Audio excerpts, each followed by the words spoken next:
Assalamualaikum dan selamat pagi Doktor. Nama saya Muhammad Saifullah bin Abdul Rauf. Nombor batik saya 282951. Dan untuk tugasan perkumpulan, saya bersama dengan Muhammad Azrul Aminur Rashid bin Muhammad Rosli telah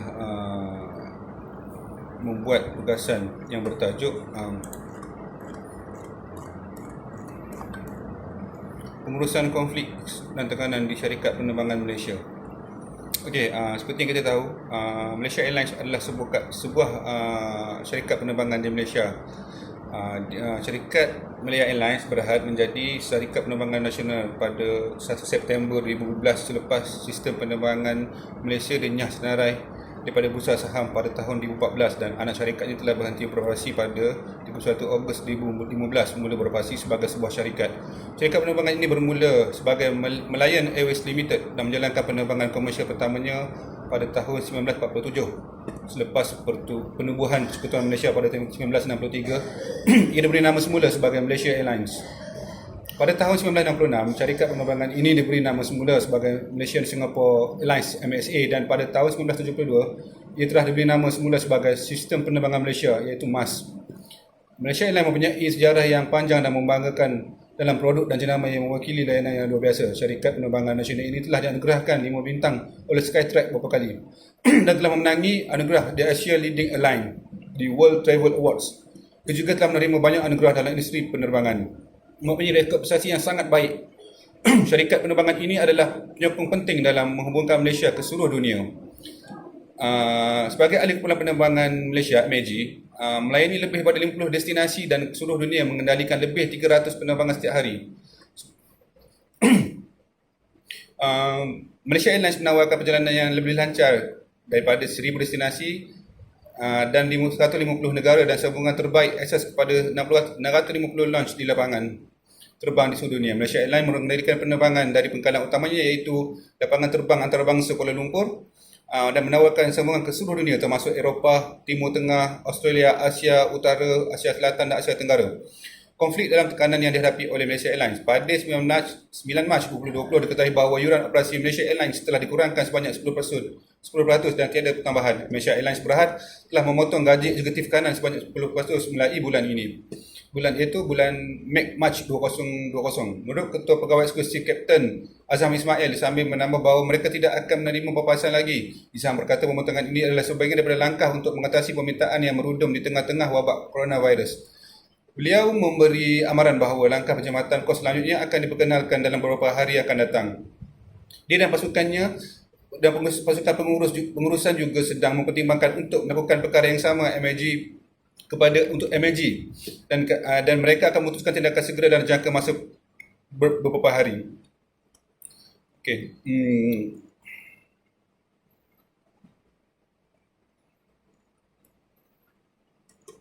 Untuk teori pengurusan konflik dan tekanan, rancangan perniagaan jangka panjang LTBP MAS bertujuan untuk membawa kesan positif dalam bidang kewangan menjelang 2022 dan untuk mencapai pendapatan yang mencukupi untuk menampung kos modal operasinya selama 2 tahun.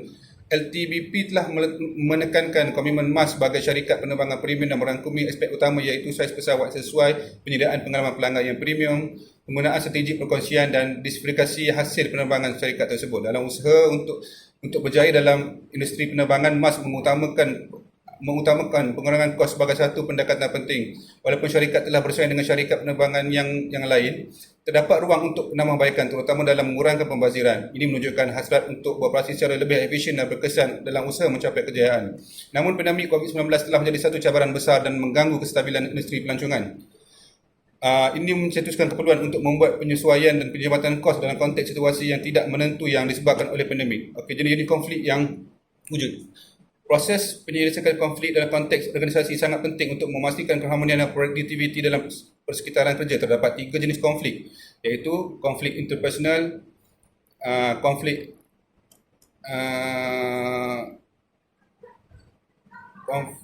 antara kumpulan dan lain-lain. Dalam menyelesaikan konflik, penting untuk mencari penyelesaian yang boleh terima oleh semua pihak. Komunikasi yang berkesan, kerjasama dan pemahaman antara individu adalah faktor penting dalam mengurangkan aspek disfungsi dalam organisasi.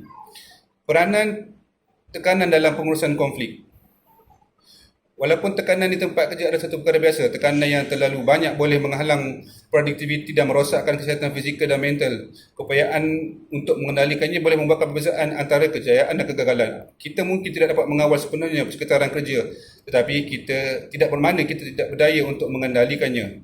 Walaupun dalam situasi yang sukar, tahap tekanan dapat berubah-ubah. Peranan tekanan di luar situasi pengurusan konvensional mencari cara untuk menguruskan tekanan di tempat kerja. Walaupun orientasi dan bimbingan untuk membimbing pekerja ke arah yang betul, latihan yang berkesan juga penting untuk mengelakkan konflik. Namun begitu, anda boleh mengambil langkah-langkah untuk menguruskan tekanan dan konflik di tempat kerja. Iaitu, pertamanya mengawal tekanan. Nombor 2, menyelesaikan konflik. Nombor 3, pengurusan tekanan. Nombor 4, pendidikan dan latihan. Nombor 5, bimbingan dan sokongan. Dan seterusnya, untuk menguruskan tekanan di tempat kerja adalah penting untuk kesihatan dan produktiviti. Ia juga membantu dalam melihara hubungan yang positif dan organisasi dan membantu mencapai matlamat kejayaan anda supaya lebih berkesan. Okey, saya akan serahkan sambungan daripada rakan saya. Terima kasih, Doktor. Assalamualaikum warahmatullahi wabarakatuh. Saya Muhammad Azra Amin Rashid bin Muhammad Rosli, nombor matrik 282955 dan akan menyambung pembentangan rakan saya. Okey. Hubungan sesama manusia yang baik dapat mengatasi masalah konflik dan tekanan yang dihadapi oleh Mas Airline. Penting untuk membentuk sebuah pasukan pengurusan krisis. Krisis seringkali berlaku secara tiba-tiba dan tidak dijangka menyebabkan gangguan besar di tempat kerja. Krisis ini biasanya berlangsung dalam jangka masa yang pendek, boleh menimbulkan perasaan takut serta tidak keselesaan di kalangan pekerja. Salah satu langkah terpenting mengenali tanda-tanda awal krisis dan memberi amaran kepada pekerja agar mereka dapat mengambil langkah-langkah yang diperlukan untuk menghadapinya. Sekiranya krisis dikecam, pekerja perlu bertindak dengan cepat. Sekiranya krisis dikesan, pekerja perlu bertindak dengan cepat dan membuat keputusan yang perlu. Pasukan pengurusan krisis bertujuan untuk melindungi mas daripada kesan buruk krisis. Mereka juga membolehkan organisasi bersedia menghadapi ancaman yang tidak dapat dielakkan. Pasukan ini akan membantu dalam merancang dan menjalankan strategi yang diperlukan untuk mengatasi situasi krisis dengan secepat mungkin. Selain itu, pasukan pengurusan krisis juga berperanan dalam membantu organisasi untuk keluar daripada krisis. Pasukan ini mungkin terdiri daripada ketua jabatan, pengurusi, pengarah-pengarah utama, ahli lembaga pengarah, perunding media serta wakil sumber manusia. Peranan pasukan pengurusan krisis adalah untuk menganalisis keadaan dan membangunkan pelan pengurusan krisis untuk menyelamatkan reputasi dan kedudukan organisasi dalam industri. Seorang ketua pasukan bertanggungjawab untuk mengendalikan situasi ini. Antara langkah pertama adalah untuk memahami bidang utama kebimbangan.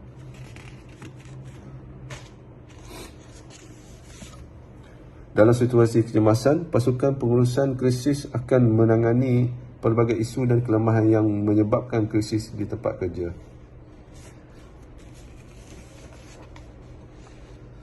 Seterusnya, berkaitan dengan penambahbaikan yang perlu dilakukan untuk mencapai matlamat sebenar.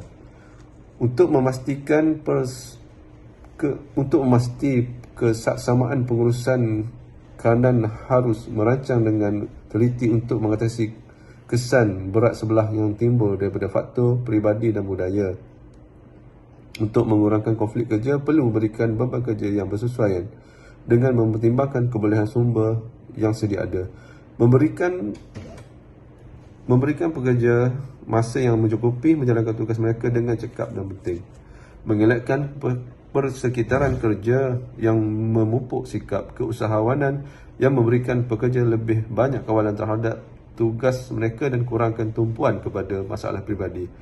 Syarikat juga perlu menawarkan insentif menarik seperti peluang untuk mengekal pekerjaan, peluang kenaikan pangkat, dan pemberian bonus kepada keadaan kewangan syarikat pulih untuk mengatasi konflik semasa krisis ekonomi yang mencabar yang disebabkan oleh seperti wabak COVID.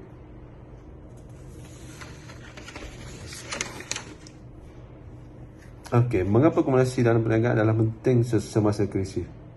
Ramai yang beranggapan bahawa komunikasi perniagaan hanya melibatkan sidang akhbar mewah dan hotel dan makanan mewah dengan media dan pihak berkepentingan.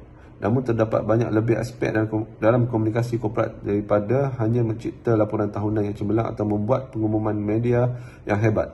Keupayaan pasukan komunikasi korporat untuk mengurus krisis diuji setiap kali organisasi menghadapi situasi yang mencabar dan cara pasukan komunikasi berfungsi untuk menilai kejayaan sebenar mereka. Komunikasi tidak hanya melibatkan pengurusan media atau pemegang saham, tetapi juga komunikasi dalaman yang efektif semasa krisis. Kegagalan untuk berkomunikasi dengan berkesan dengan pekerja dan agensi kerajaan boleh menyebabkan masalah yang lebih besar. Pemimpin organisasi sering tidak bersedia atau terperangkap dalam situasi yang kemuncak. Ini boleh menyebabkan masalah komunikasi yang serius. Oleh itu, penyelarasan dan komunikasi berterusan dengan pelbagai pihak berkepentingan dalam dan luar organisasi adalah penting sebelum membuat sebarang kenyataan. Dan akhir sekali, kesimpulan daripada situasi ini,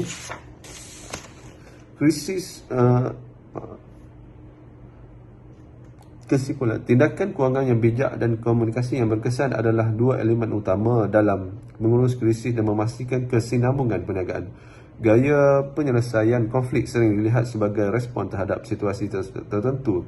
Namun kami percaya bahawa gaya penyelesaian konflik individu dapat membentuk suasana sosial pekerjaan. Pengaruh berterusan konflik dan dengan itu mempengaruhi tekanan yang dialami. Setiap ahli dalam projek harus mempelajari cara menangani konflik dalam konteks projek secara efektif.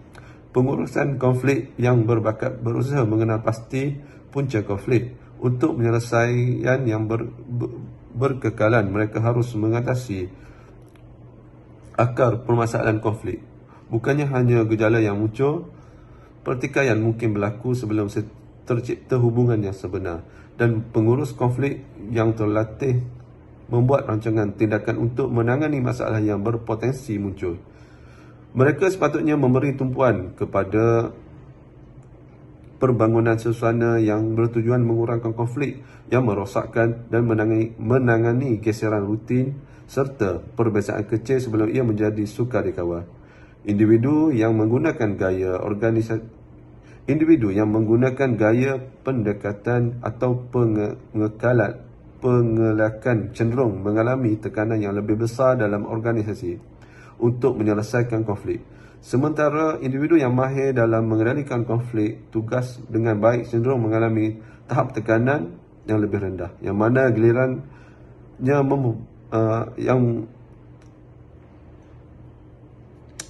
yang pada gilirannya memperbaiki hubungan antara pekerja. Dalam beberapa kes, mengurus konflik dapat menjadi tugas yang cukup mudah bagi pengurusannya.